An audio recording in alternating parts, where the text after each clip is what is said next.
the forgotten women of the Qing dynasty's Imperial Harem.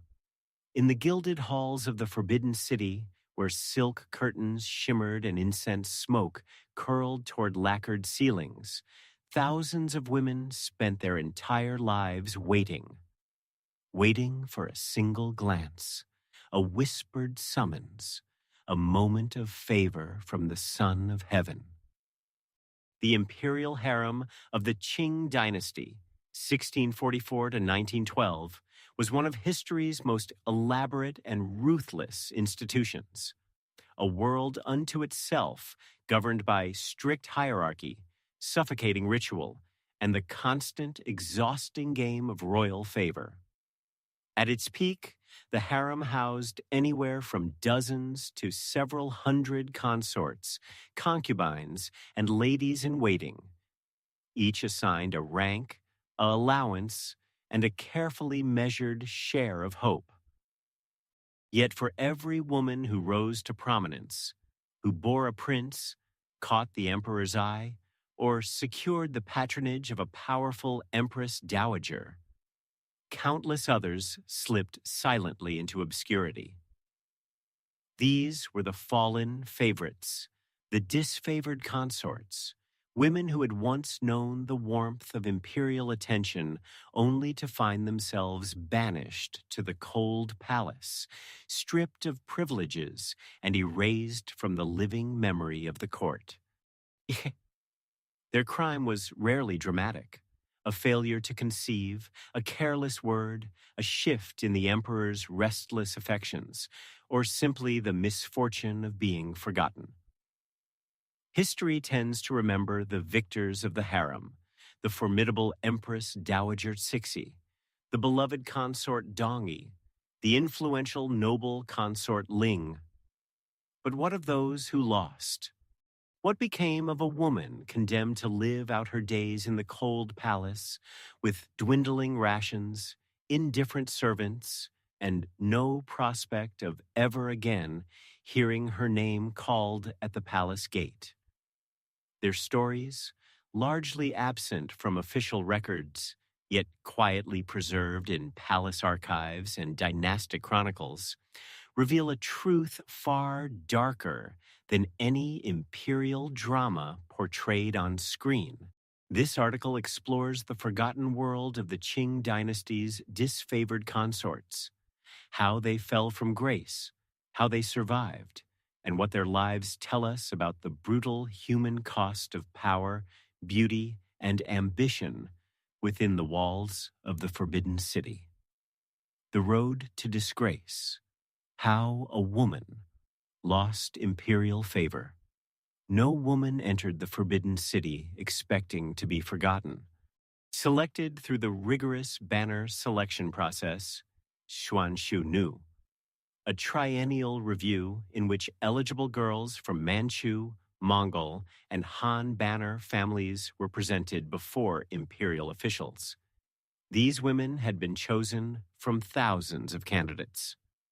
To enter the harem was, by any measure, a remarkable achievement. And yet, for many, the palace gates that opened to receive them would never truly open again. The causes of disfavor were as varied as the women themselves, but certain patterns emerged with painful regularity throughout Qing history. The most devastating blow a consort could suffer was the failure to produce a male heir. In a dynasty where succession was everything, a woman's biological fate was inseparable from her political standing. A consort who bore no children, or worse, bore daughters, found her position steadily eroding, no matter how beautiful or accomplished she might be. Even those who did conceive were not safe. If a son died young, or if a daughter was all she could offer, the emperor's interest often wandered elsewhere without ceremony or explanation. Beyond the question of heirs, court intrigue and political rivalry claimed countless women. The harem was not a place of sisterhood. It was a theater of quiet war, where poison could be administered in a bowl of soup, where a carefully planted rumor could destroy a reputation overnight, and where senior consorts wielded enormous influence over younger, more vulnerable rivals. A woman might be denounced to the emperor for perceived rudeness, accused of practicing black magic, or simply maneuvered out of favor by a more politically connected competitor. The empress and high-ranking noble consorts controlled access to the emperor, managed palace resources, and could, if they chose, ensure that a rival never received another imperial summons. There was also the simple, devastating reality of the emperor's wandering attention. Qing emperors, particularly prolific rulers like Kangxi and Qianlong, had access to hundreds of women throughout their reigns. New faces arrived with each selection cycle, bringing with them freshness, novelty, and the particular excitement of the unfamiliar. An emperor who had once favored a particular consort might simply lose interest as time passed, drawn away not by any fault of hers, but by the relentless competition of youth and beauty within the palace walls. For many women, disfavor was not a punishment. It was simply neglect. And in many ways, neglect was harder to fight than accusation. Finally, family background and political capital played a decisive role in a consort's longevity at court. Women whose fathers, brothers, or clansmen held influential positions could rely on external support to cushion their standing within the harem. When a consort's family fell from political grace through military defeat, corruption charges, or factional realignment, her position within the palace often collapsed with it. Stripped of her network and her protectors, such a woman became profoundly vulnerable to the ambitions of those around her. The mechanics of disgrace. What disfavor actually looked like. Western imagination, shaped largely by film and television, tends to picture disfavor as a dramatic event, a shouted accusation, a tearful banishment, doors slamming shut on a sobbing woman. The reality within the Qing palace was considerably quieter, and in many ways, more cruel for its quietness. The most severe formal punishment was confinement to the Cold Palace, Lengong, Lenggong. The Cold Palace was not a single building, but rather a collective term for neglected, peripheral structures within the Forbidden City's vast complex. Places that had fallen into disrepair, where the heating systems were poorly maintained and the gardens had gone untended. A consort sent to the Cold Palace was not imprisoned in a dungeon. She was simply relocated to a part of the palace where no one of consequence would ever visit, where her name would cease to appear on official registers, and where the daily rhythms of court life would continue entirely without her. More commonly, disfavor manifested as a reduction in rank. The Qing dynasty maintained an elaborate 8-tier hierarchy for imperial consorts, ranging from the empress at the apex down through noble consort, concubine, noble lady, and several lower grades. A demotion in rank carried immediate, tangible consequences: fewer personal attendants, reduced monthly allowances of silver and silk, smaller living quarters, and diminished access to palace resources.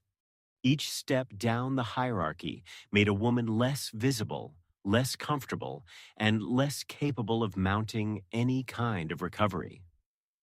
Alongside formal demotion came the withdrawal of material privileges, Palace records from the Qing period reveal a meticulously calibrated system of allocation in which every rank received precisely defined quantities of food, fuel, candles, fabric, and personal servants. A noble consort of the first rank might receive over a dozen attendants, generous coal rations through the bitter Beijing winters, and fine silk for each season. A disfavored concubine of low rank might find herself with 2 or 3 indifferent servants, insufficient coal, and clothing that was never quite adequate for the cold.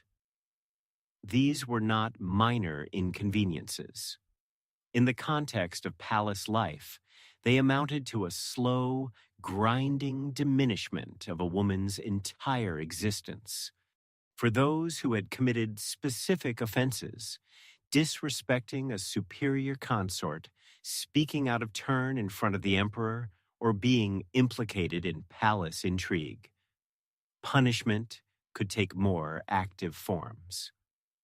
Corporal punishment, including kneeling for extended periods on hard stone floors, was not unknown. Consorts could be ordered to perform menial household tasks as humiliation. In extreme cases, they might be beaten by palace attendants under the supervision of the empress or a senior eunuch. Such punishments were rarely recorded in official histories, but they surface occasionally in palace memorials and in the accounts of court observers. Daily life in the cold palace. Surviving on the margins. To understand what daily life meant for a disfavored consort, one must first understand how radically different it was from the idealized image of harem luxury. The Qing Imperial Harem, at its height, was an institution of extraordinary opulence for those at its center. Sumptuous banquets, elaborate seasonal ceremonies, performances of Peking opera, and the constant sensory richness of a court that spared no expense in projecting imperial magnificence. For the disfavored, all of this continued just out of reach, audible perhaps through distant walls, visible only in the behavior of servants who had learned to allocate their deference carefully. A disfavored consort's household shrank dramatically. Where a favored concubine might command a retinue of 8 to 12 palace maids and several eunuchs, a woman in the cold palace might retain only 2 or 3 servants. And those servants, keenly aware of where power resided, often showed little loyalty and less care. Eunuchs, who functioned as the connective tissue of palace life, controlling information, managing supplies, and brokering access to the emperor, had no incentive to serve a woman who could offer them nothing in return. They might steal her rations, ignore her requests, or simply fail to appear when needed. For a woman accustomed to being attended at every hour, this abandonment was both practical hardship and profound humiliation. Food and material conditions deteriorated in proportion to rank and favor. Palace regulations specified the daily food allowances for each tier of consort with bureaucratic precision, but regulations and reality diverged considerably for those at the bottom of the hierarchy. A disfavored woman's meals might be adequate in theory, but meager and cold in practice, delivered late or not at all by servants who prioritized their other duties. Heating was a particular hardship in the Beijing winters, where temperatures regularly fell well below freezing. Coal was rationed strictly by rank, and a woman without resources or connections might spend entire winters in inadequately heated rooms, relying on whatever extra fuel she could beg, borrow, or pay for from her diminishing personal allowance. social isolation compounded every physical hardship. The Forbidden City was a world in which visibility was everything. To be seen at the right ceremonies, to be invited to the right banquets, to have one's name mentioned in the right conversations, was to exist in any meaningful social sense. A disfavored consort was rendered invisible. She was excluded from the seasonal celebrations, the birthday banquets, the religious ceremonies that structured court time and created the web of relationships through which palace women exercised what small influence they possessed. Weeks might pass without any meaningful human contact beyond her reduced household staff. Months might pass without a single message from the outside world. From her family, from former allies within the court, from anyone who remembered she existed. In this isolation, many disfavored consorts turned to religion and ritual as their primary source of comfort and structure. Buddhism was deeply embedded in Qing court culture, and the palace contained numerous temples and shrine rooms where consorts of all ranks could pray, burn incense, and observe religious observances. For women in the cold palace, Buddhist practice often became the organizing center of daily life, a discipline that imposed rhythm on otherwise formless days and offered, at least in theory, the consolation of a moral framework in which suffering had meaning. Some women copied sutras by hand, a devotional practice that also served as occupation for hands and minds that might otherwise have no purposeful activity. Others developed particular devotion to the Bodhisattva Guanyin, the goddess of mercy, whose images appeared throughout the palace and whose compassion for the suffering was considered boundless. The psychology of the forgotten, mind and spirit under pressure. The psychological toll of life as a disfavored consort was immense and largely invisible to official history. Qing dynastic records, the veritable records, the palace memorials, the household registers, documented births, deaths, promotions, demotions, and ceremonial occasions with considerable thoroughness, but they recorded almost nothing of interior life. We must infer the psychological reality of these women from the scattered evidence of behavior, from petitions for clemency, from records of illness, from the occasional memorial that noted, in passing, that a particular consort had become troubled in mind or had taken to excessive weeping. Depression and anxiety were almost certainly endemic among the disfavored.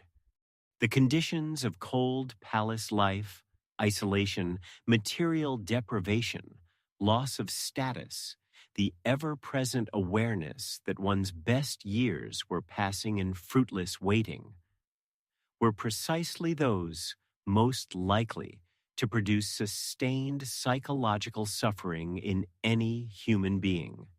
Women who had entered the palace as teenagers, full of ambition and expectation, might find themselves in their 30s or 40s, having accomplished nothing, known by no one, and facing the certainty that their situation would never meaningfully improve.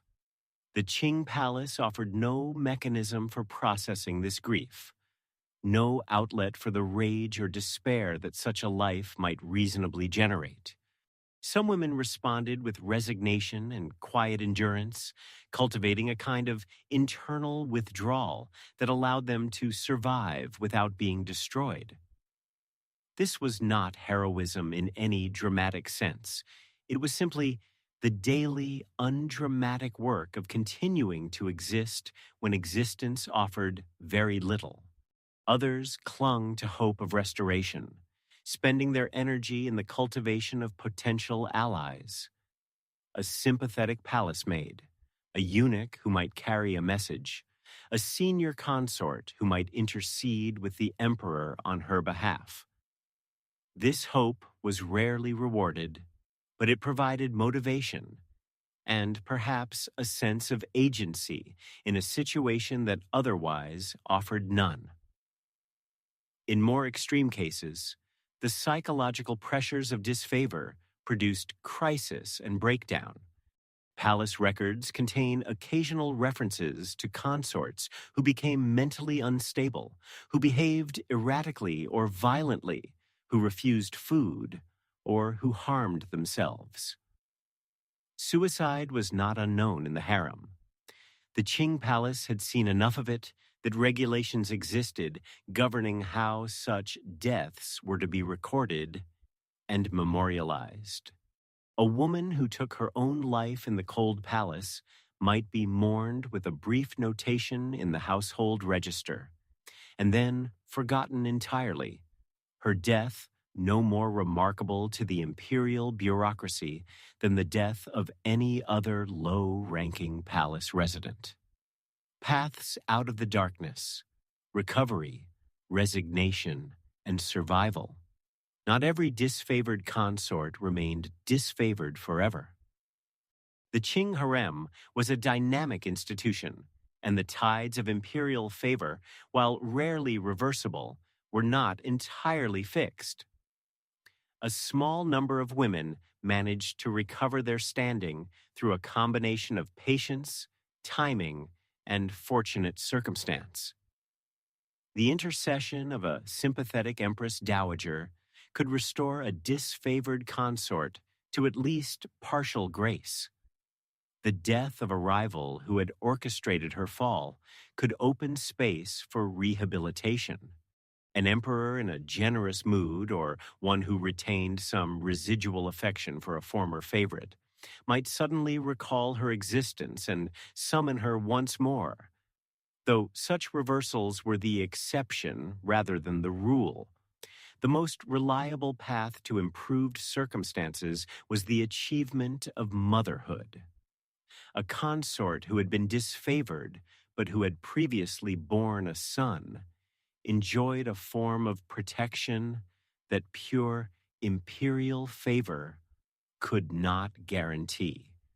If that son survived to adulthood and found favor with the emperor, or in the most fortunate scenario, was selected as heir, his mother's position improved dramatically, regardless of her personal standing with the emperor.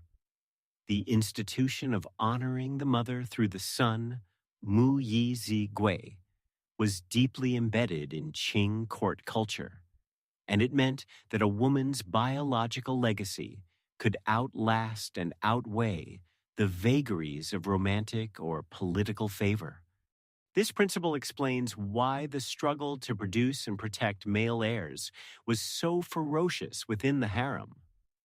A son was not merely a child, but a form of long-term insurance against exactly the kind of precarity that defined life in the cold palace. For the majority of disfavored consorts, however, recovery was not available. Their path was one of quiet endurance until death, living out decades in reduced circumstances, watching the court move around them, aging in the peripheral structures of a palace that had ceased to acknowledge their existence. Some of these women outlived the very emperor whose disfavor had defined their lives, surviving into the reign of a new sovereign who had no particular reason to change their circumstances, but also no particular reason to make them worse. After the emperor's death, the final chapter. The death of an emperor did not bring liberation to the women of his harem. For most, it brought a different kind of confinement, one that was permanent and codified by ritual rather than imposed by individual displeasure.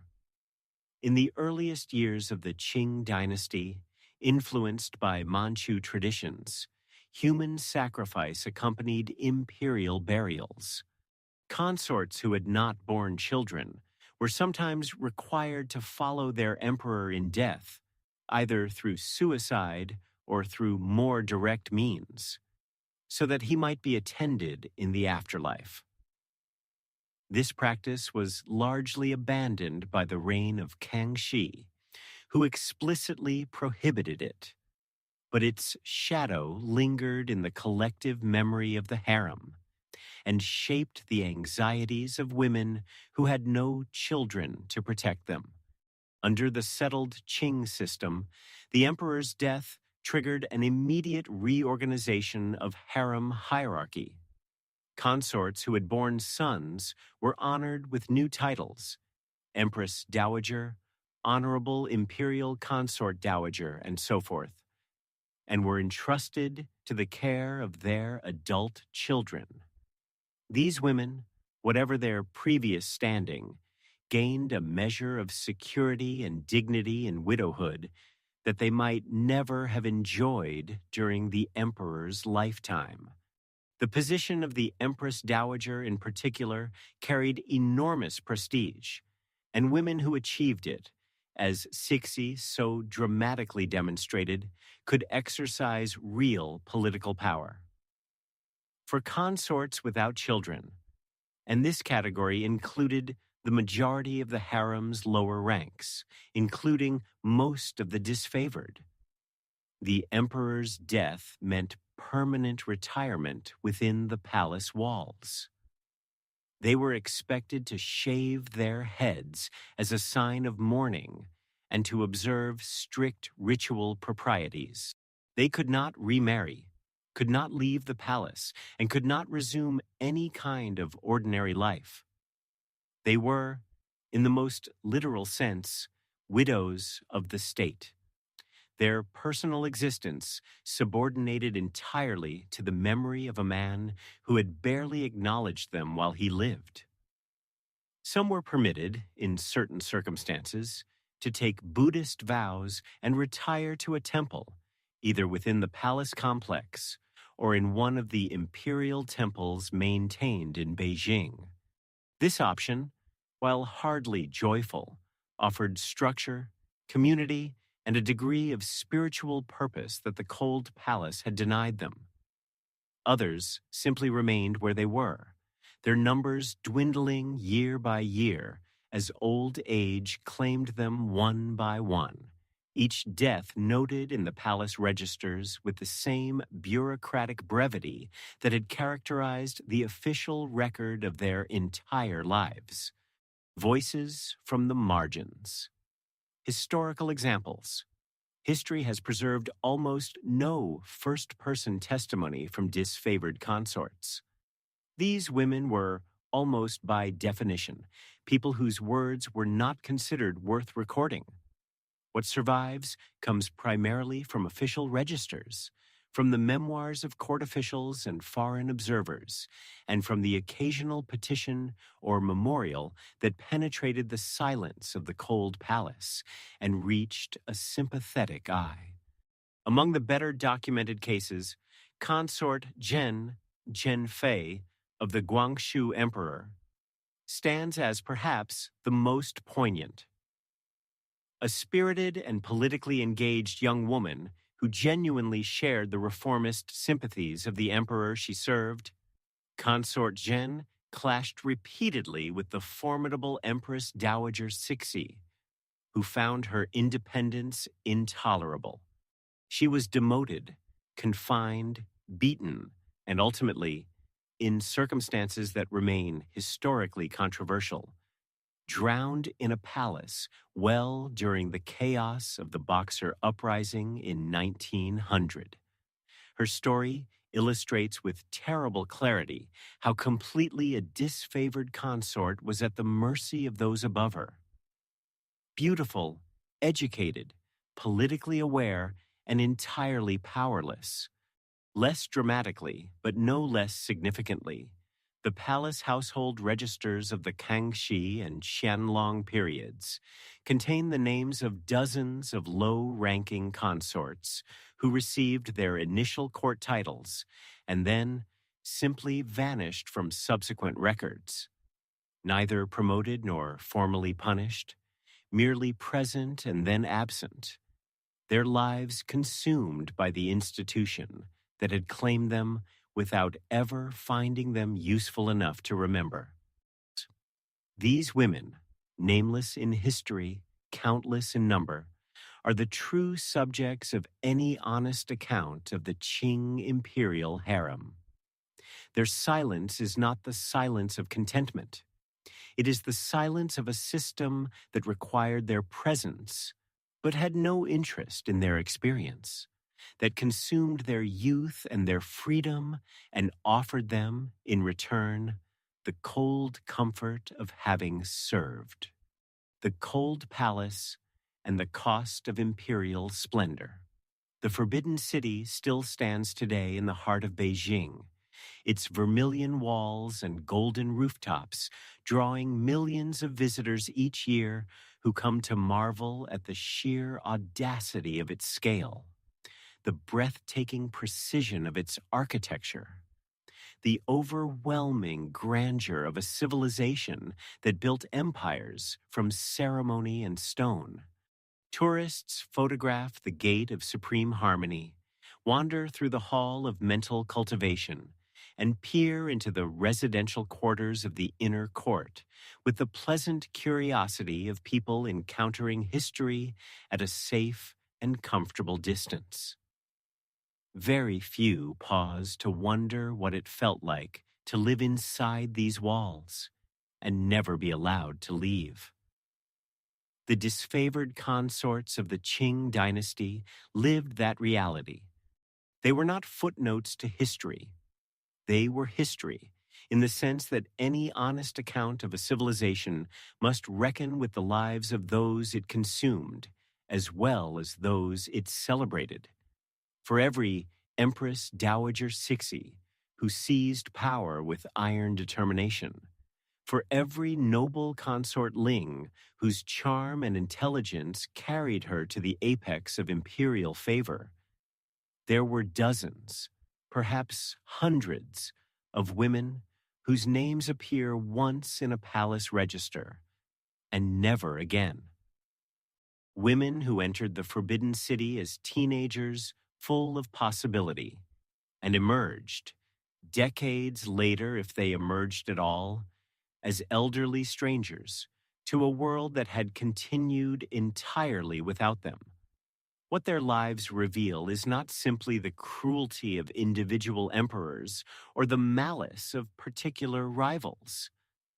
Though both cruelty and malice were certainly present in abundance, what they reveal is something more structural and more troubling: the fundamental incompatibility between human dignity and the logic of the Imperial Harem as an institution. A system that collected women by the hundreds, ranked them with bureaucratic precision, and then largely forgot about them, was not a system capable of honoring the humanity of the people it contained. Disfavor was not an aberration within this system. It was, in a very real sense, the system's default condition. Favor was the exception. Neglect was the rule. It is worth noting that these women were not passive victims in any simple sense.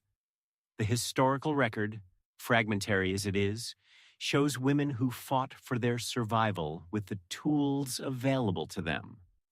Cultivating alliances, observing religious practice, petitioning for clemency, protecting their children with ferocious determination, and enduring with a quiet steadiness that deserves its own form of recognition. They could not change the world they inhabited, but many of them refused to be entirely destroyed by it. That refusal, unrecorded and uncelebrated as it mostly was, represents its own kind of courage. The cold palace ultimately stands as a metaphor that extends well beyond the walls of any particular dynasty. It speaks to the universal human experience of being rendered invisible by systems of power, of existing within institutions that require one's presence without valuing one's personhood. The disfavored consorts of the Qing dynasty were separated from us by centuries of history, by vast cultural distance, by the almost total silence in which their lives were conducted. But the essential experience they endured, of being forgotten by those who were supposed to see them, of aging in the shadow of a world that shone brilliantly just beyond their reach, is one that resonates across time with uncomfortable familiarity. History remembers power. It remembers spectacle, conquest, and the dramatic reversals of fortune that make for compelling narrative. What it struggles to remember, what it must be actively, deliberately taught to remember, are the people who lived quietly in the spaces between these great events, whose suffering generated no memorable confrontation, and whose endurance produced no triumphant outcome. The women of the Qing Cold Palace were, in this sense, among history's most systematically forgotten people. To tell their story, however incompletely, is not merely an academic exercise. It is an act of belated witness, an acknowledgement that they were here, that they felt, that they endured, and that their lives, however constrained and however invisible to the records of their time, were fully and irreducibly human. The Forbidden City still stands, but it was built in part on the silence of women who were never permitted to speak.